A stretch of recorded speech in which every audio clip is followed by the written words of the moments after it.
বলকচোন আজি শিৱ পাৰ্বতীৰ বিয়া চাওঁ। আমাৰ মা আকৌ নামৰ ধ্বনি শুনিলে ৰৈ থাকিব নোৱাৰে।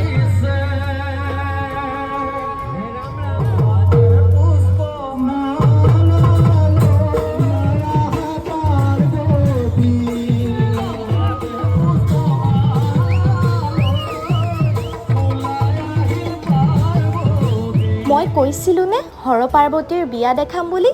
এইয়া চাওক, আজি যিহেতু বিশ্বকৰ্মা পূজা, সেয়েহে নামৰ মাজতে বহুতো ধেমালি কৰিলে। শেহত আমাৰ মা ৰৈ থাকিব নোৱাৰি নামৰ মাজত গৈ বহিয়ে ললে। তাৰে মাজতে আকৌ মই আহিলো কামপুৰত হৈ থকা মেলা চাবলৈ। তেনেতে কাক লগ পালো চাওকচোন, টিকলি অনুৰাগী এটাক। আৰু লগতে মই অলপ বাবলছৰ লগত ধেমালি কৰিলো। পুনৰ মই নামৰ স্থানত আহি দেখিলো মাইকচোন মাৰ হাতত। হয়, পাছৰ নামখিনি আমাৰ মায়ে ধৰি দিলে। শেহত আমি খিচিৰি খাই ঘৰমুৱা হলো। আজিলৈ ইমানেই।